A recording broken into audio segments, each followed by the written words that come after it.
Disitulah Yesus pertama kali menamakan komunitasnya sebagai Eta. Eta itu apa? Eta adalah jemaat.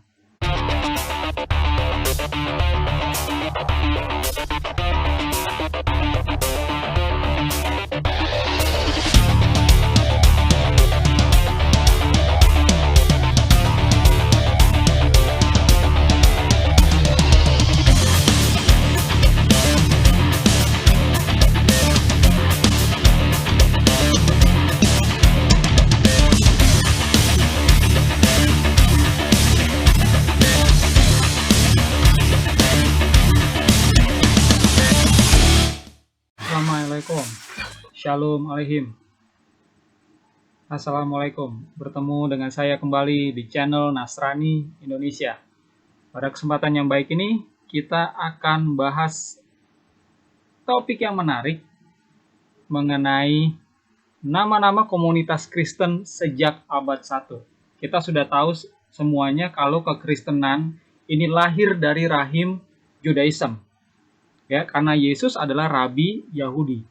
Nah, sejak abad 1, ya, kekristenan menyebar itu sebenarnya tidak ada kesepakatan di antara Yesus dan murid-murid awal bagaimana menamakan komunitas mereka. Sehingga komunitas itu berkembang dan pada akhirnya lambat laun namanya itu beragam, bervariasi. Sampai sekarang di Indonesia saja ya, itu sudah ada banyak nama komunitas Kristen ini. Mulai dari gereja, mulai dari Kristen itu sendiri, ada Katolik, ada Ortodok, ada Nasrani, dan lain-lain. Nah, saudara-saudara harus tahu, ya, apa yang disampaikan Yesus pada mulanya tentang komunitas ini. Inilah yang akan saya singkapkan pada kesempatan kali ini. Saudara siap? Baik, saya akan sampaikan data-datanya sebagai berikut. Ya. Nama-nama komunitas Kristen sejak abad 1 dimulai dari nama Eta. Apa itu Eta? Baik, kita baca di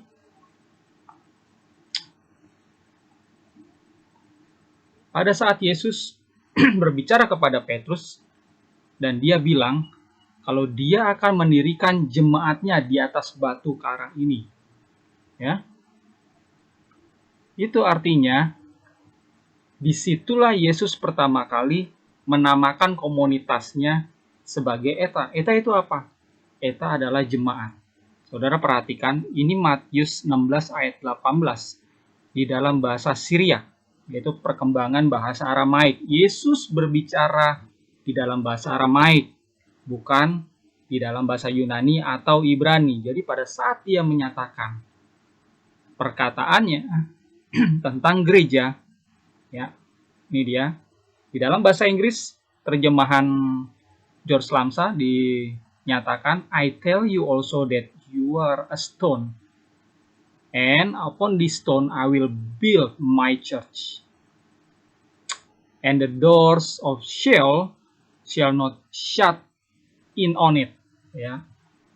Nah, di dalam bahasa Inggris tertulis my church, tapi di dalam bahasa Aramaik, ya, Yesus menyatakan Eta. Baik, saya akan share ke Bapak Ibu, rekan-rekan, seperti apa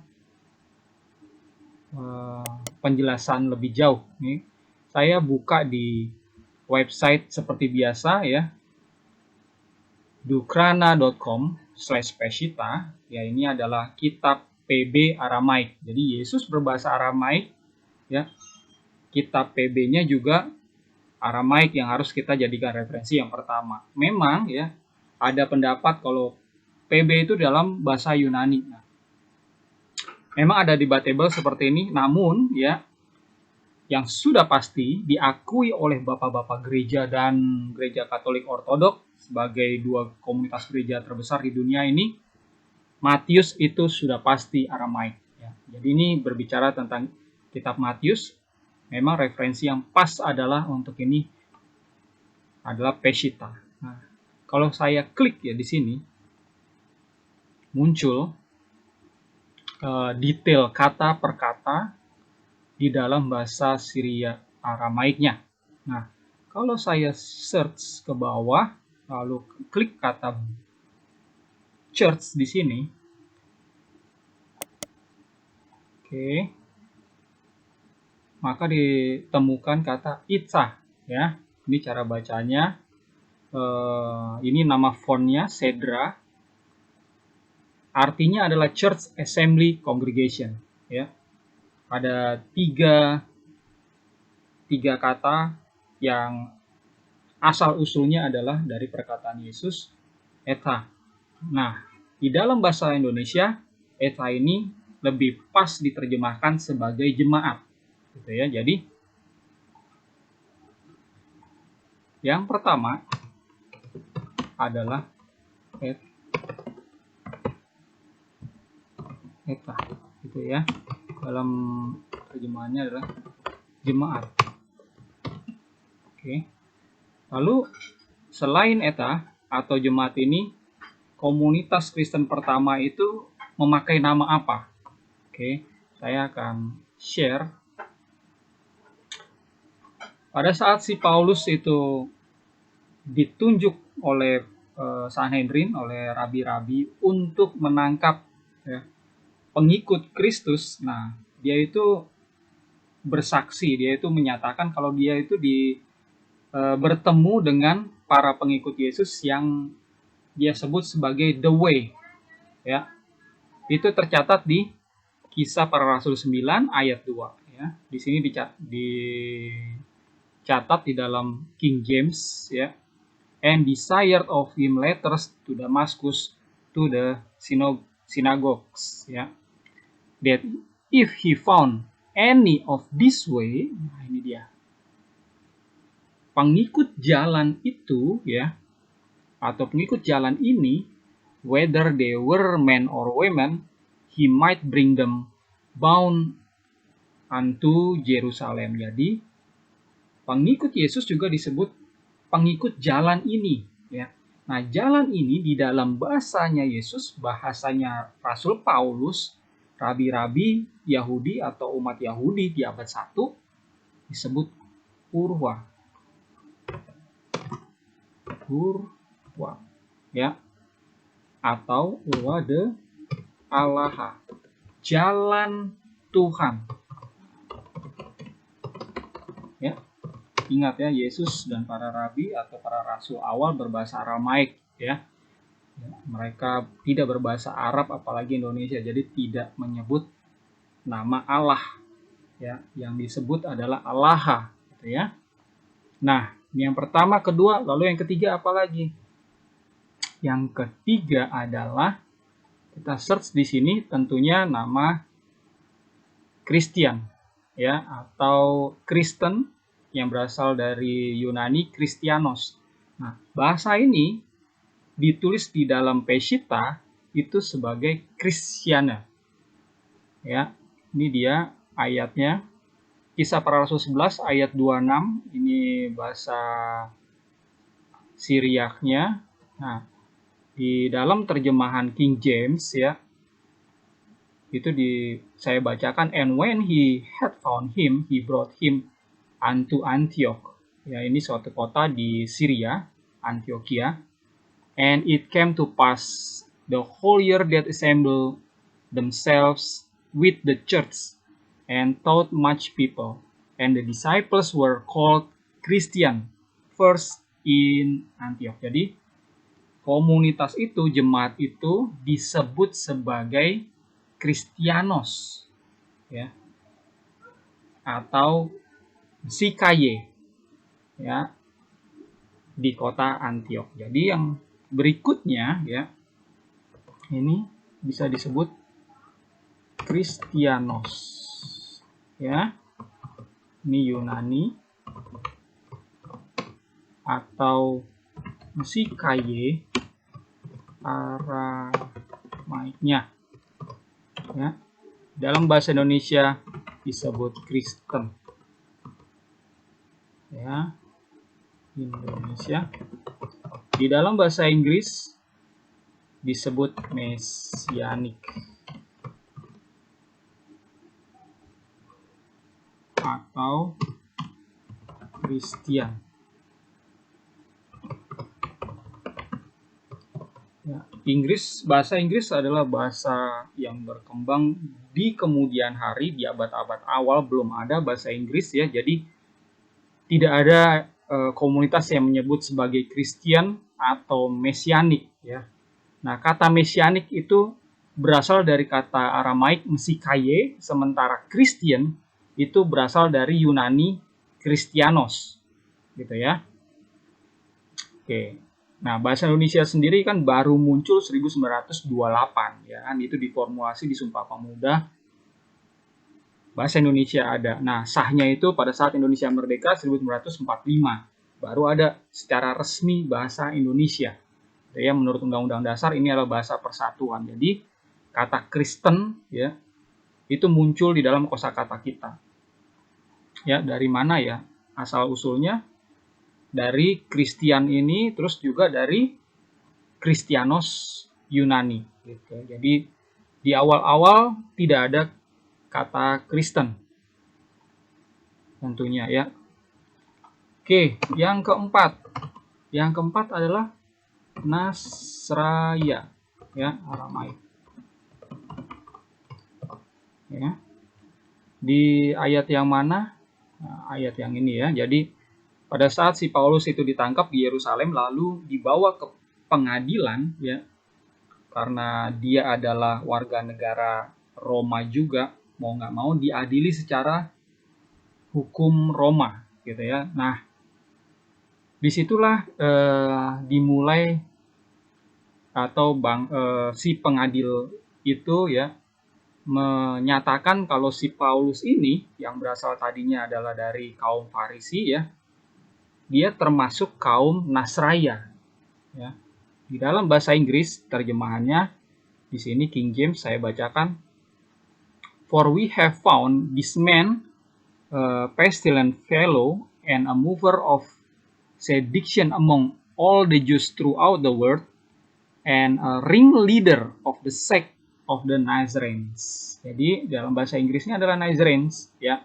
Si Paulus ini adalah salah satu tokoh dari sekte Nazaren. Nah, di dalam bahasa Aramaik awalnya adalah Nasraya ya. Nah, komunitas yang menyatakan diri sebagai Nasraya ini ya tadinya di Yerusalem ya. Kemudian pada saat si Rasul Thomas itu pergi menginjil, dia itu pergi menginjil ke daerah Kerala, India. Di sana beliau mendirikan beberapa jemaat dan sampai sekarang jemaat ini menamakan diri sebagai kaum Nasrani ya. Jadi ada di abad 1 kaum Nasrani yang sudah ada di Kerala selain yang ada di Yerusalem ya. Mereka menyebutnya Nasrani juga di dalam bahasa India gitu ya. Nah, bahasa Indonesia itu banyak menyerap kosakata dari Arab ya. Ternyata di Arab ya, umat Kristen yang berjumpa dengan Muhammad sebagai pemimpin atau pendiri agama Islam ya, itu disebut sebagai kaum Nasrani gitu ya. Nah, di video saya yang lain itu saya sudah jelaskan tentang pertemuan Islam dan Kristen pertama kalinya gitu ya. Jadi sekte mana yang bertemu dengan Nabi Muhammad ini, asal usulnya bagaimana itu saya jelaskan di sana. Nah, saya ambil poin pentingnya di sini, kesimpulannya Nasrani inilah yang bertemu sama Muhammad, lalu di dalam kosakata Arab ya, umat Kristen disebut Nasrani, terus Nasrani inilah yang diserap ke dalam bahasa Indonesia. Jadi kalau kita lihat KBBI sekarang ya, kalau kita lihat search Nasrani itu mengacu kepada Kristen. Jadi Kristen punya sinonim kata Nasrani sama saja. Gitu ya. Lalu yang kelima ya. Ini semua ya. 1 2 3 4 ini di abad 1. Nah, di abad 2 itu ada namanya Saint Ignatius ya. yang berasal dari Antioquia. Ya, beliau menulis surat kepada jemaat Smyrna.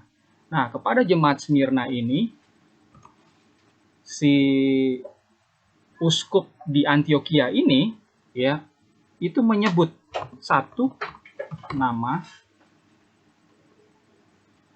komunitas yang baru ya, yaitu Katolik ya, Catholic Church. Jadi komunitas pengikut Yesus yang tadinya punya beragam nama itu di abad 1, lalu muncul lagi nama baru yang dia populerkan ya, yaitu Catholic Church. Nah, jadi kata Katolik di sini muncul di abad 2. Katolik ya, abad 2 Masehi. Ya, baru abad 2. Terus selain itu ada lagi yang disebut Apostolic Church ya, atau gereja rasuliah. Ini abad 4 Masehi. Dari mana saya tahu? Ya, dari pertemuan atau konsili atau muktamar gereja-gereja di Konstantinopel yang terjadi tahun 325 Masehi.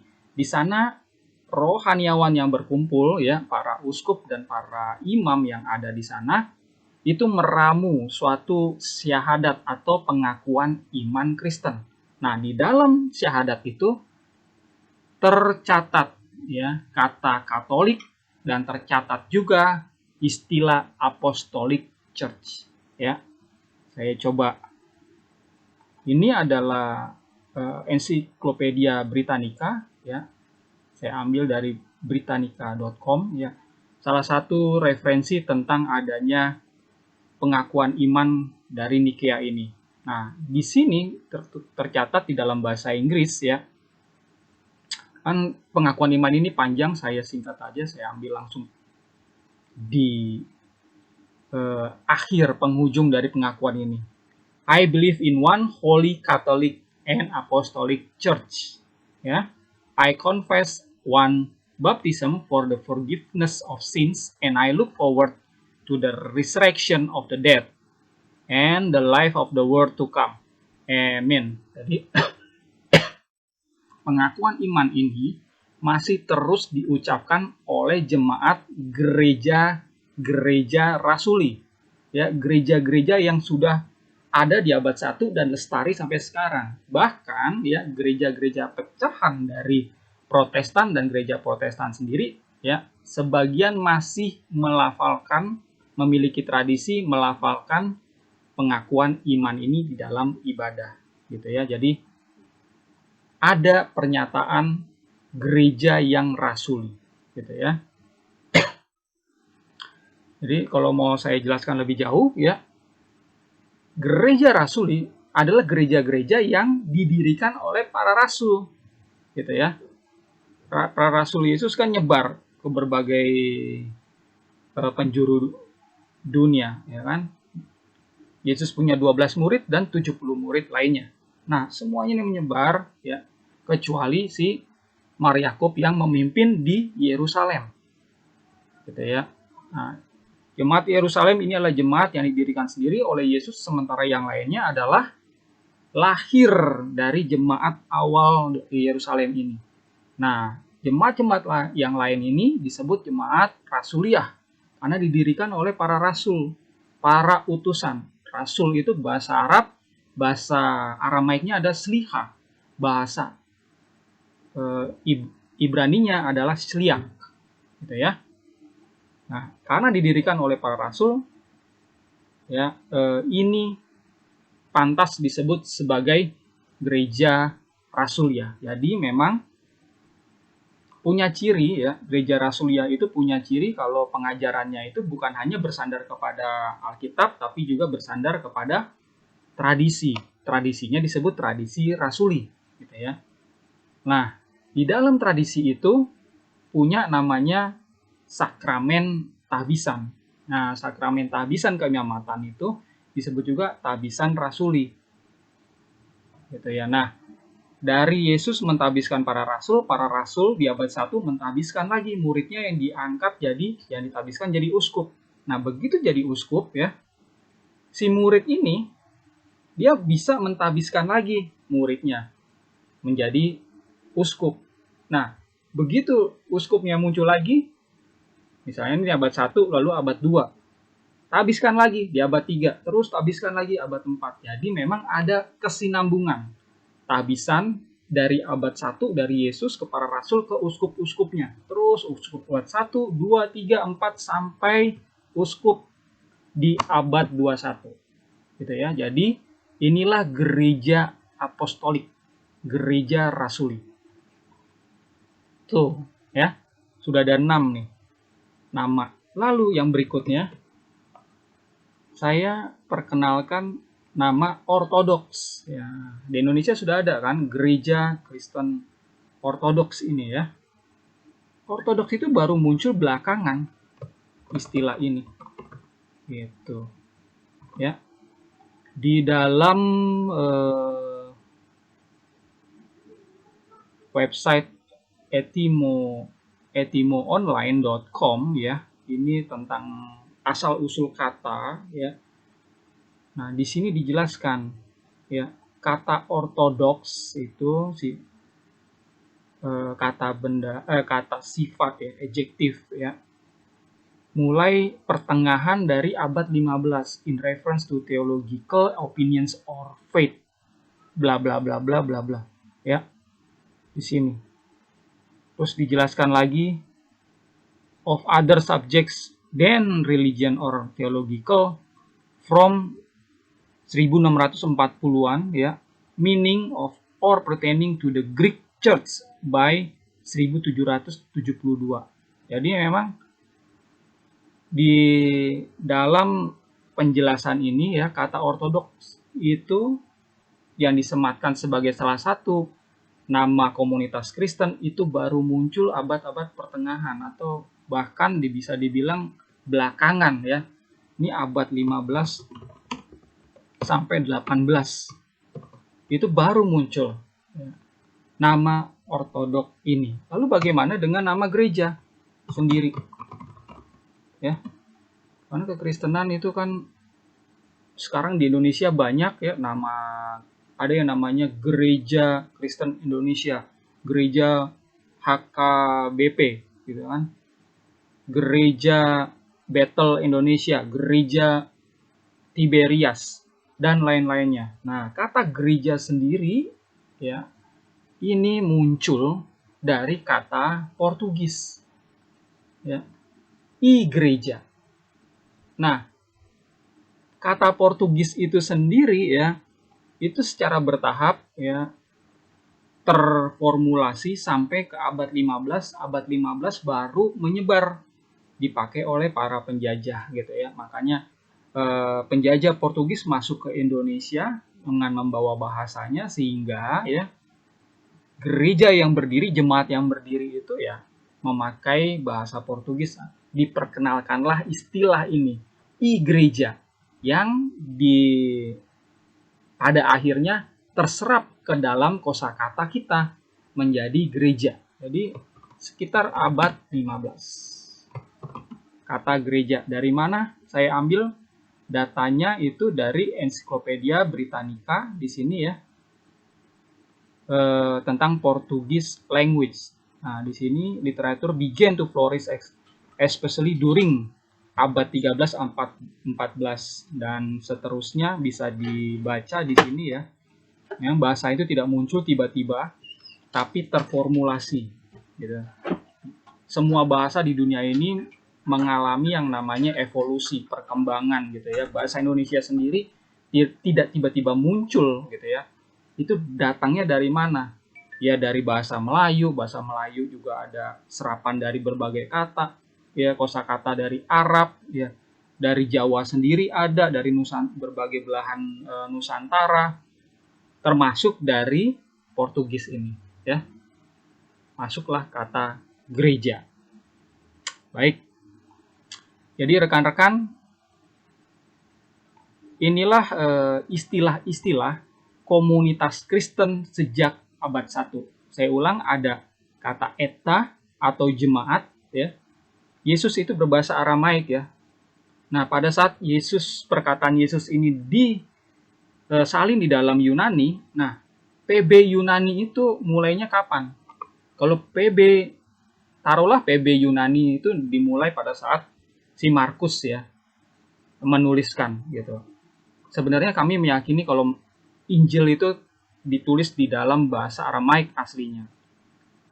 Hanya untuk mempersingkat aja, andai kata si Markus ini menulis dalam bahasa Yunani pertama kalinya, ya Markus itu baru menulis ya tahun 45, tahun 50. Itu baru beredar itu Injil Markus di antara jemaat-jemaat awal. Nah, kalau di situ tertulis Yunani, berarti perkataan Yesus eta ini baru diterjemahkan menjadi eklesia. Gitu ya. Itu di abad 1. Oke. Lalu selain eta, terus eklesia, lalu ada urwa de Allaha, jalan Tuhan, lalu ada Christianos atau Msikaye di dalam bahasa Aramaiknya. Terus ada Nasraya ya, yang kemudian menjadi Nasrani ya. Lalu muncul nama Katolik ya di abad 2. Lalu kemudian di abad 4 muncul Apostolic Church. Nah, di nomor ke-7 ya baru kata ortodoks belakangan dan gereja juga ya dari kata Portugis. Baik, sampai sini saja penjelasan saya. Semoga ini jadi penambah wawasan bagi rekan-rekan, terutama rekan-rekan yang memiliki posisi sebagai guru atau pengajar. Baik, itu aja. Saya undur diri. Assalamualaikum. Shalom alaikum. Assalamualaikum.